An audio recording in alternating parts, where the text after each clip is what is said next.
Michael Jackson ایک ایسا انسان جو نظام فطرت کو شکست دینا چاہتا تھا۔ اسے چار چیزوں سے سخت نفرت تھی۔ اسے اپنے سیاہ رنگ سے نفرت تھی۔ وہ گوروں کی طرح دکھائی دینا چاہتا تھا۔ اسے گمنامی سے نفرت تھی۔ وہ دنیا کا مشہور ترین شخص بننا چاہتا تھا۔ اسے اپنے ماضی سے نفرت تھی۔ وہ اپنے ماضی کو اپنے آپ سے کھرچ کر الگ کر دینا چاہتا تھا۔ اسے عام لوگوں کی طرح 70-80 برس میں مر جانے سے بھی نفرت تھی۔ وہ 150 سال تک زندہ رہنا چاہتا تھا۔ وہ ایک ایسا گلوکار بننا چاہتا تھا جو 125 سال کی عمر میں لاکھوں لوگوں کے سامنے ڈانس کرے، اپنا آخری گانا گائے، 25 سال کی گرل فرینڈ کے ماتھے پر بوسہ دے اور کروڑوں مداحین کی موجودگی میں دنیا سے رخصت ہو جائے۔ مائیکل جیکسن کے آنے والی زندگی ان چار خواہشوں کی تکمیل میں بسر ہوئی۔ اس نے 1982 میں اپنا دوسرا البم تھرلر لانچ کیا۔ یہ دنیا میں سب سے زیادہ بکنے والا البم تھا۔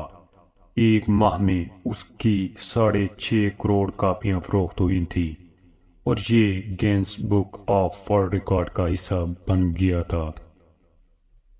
مائیکل جیکسن اب دنیا کا مشہور ترین گلوکار تھا۔ اس نے گمنامی کو شکست دے دی تھی۔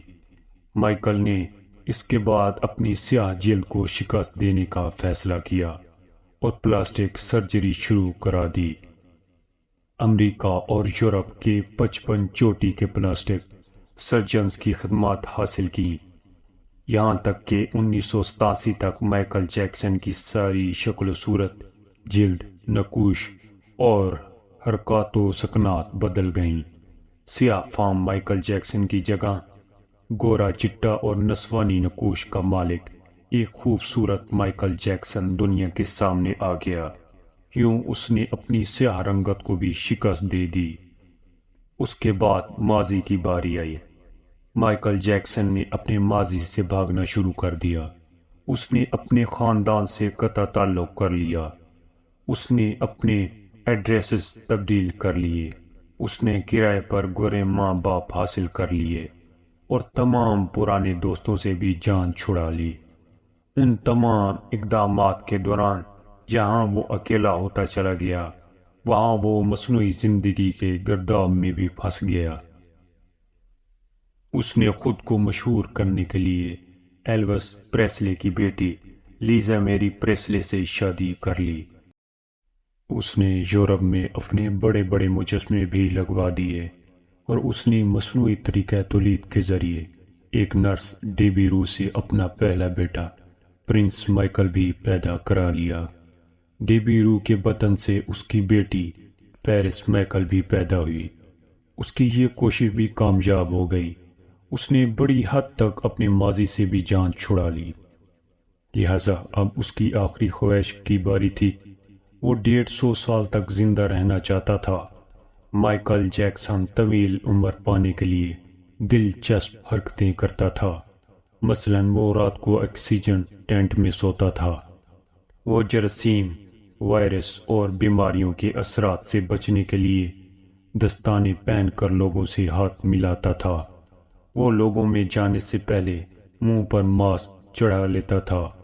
وہ مخصوص خوراک کھاتا تھا اور اس نے مستقل طور پر 12 ڈاکٹر ملازم رکھے ہوئے تھے۔ یہ ڈاکٹر روزانہ اس کے جسم کے ایک ایک حصے کا معائنہ کرتے تھے۔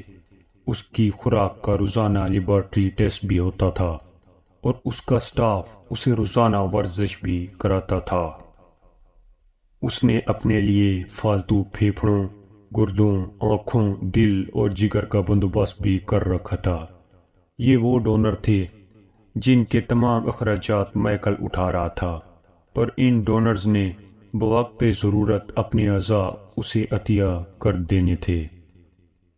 چنانچہ اسے یقین تھا کہ وہ 150 سال تک ضرور زندہ رہے گا، لیکن پھر 25 جون کی رات آئی۔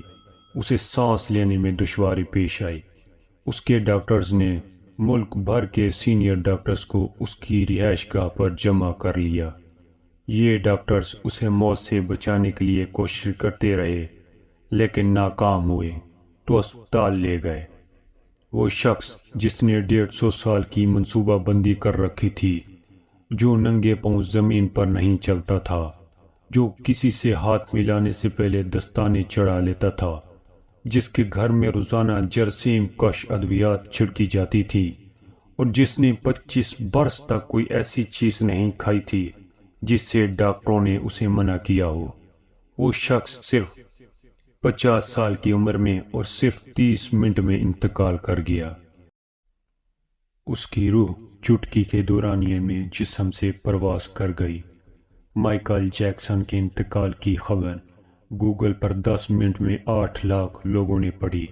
یہ گوگل کی تاریخ کا ریکارڈ تھا، اور اس ہیوی ٹریفک کی وجہ سے گوگل کا سسٹم بیٹھ گیا اور کمپنی کو 25 منٹ تک اپنے صارفین سے معذرت کرنا پڑی۔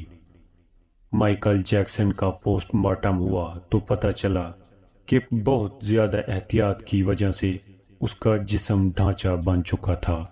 وہ سر سے گنجا ہو چکا تھا، اس کی پسلیاں ٹوٹی ہوئی تھیں، اس کے کولے، کندھے، پسلیوں اور ٹانگوں پر سوئیوں کے بے تحاشا نشان تھے۔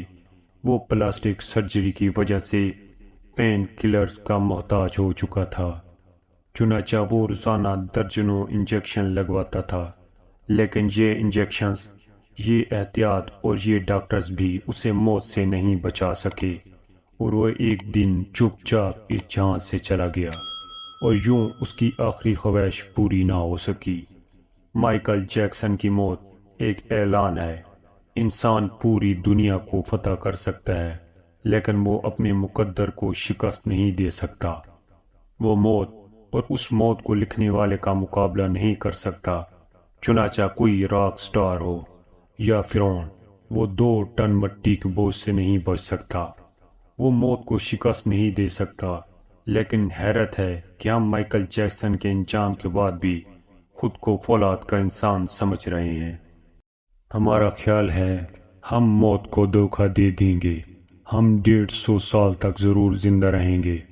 اللہ کریم ہمیں عمل کی توفیق بخشے اور اپنے حفظ و امان میں رکھے، آمین ثم آمین۔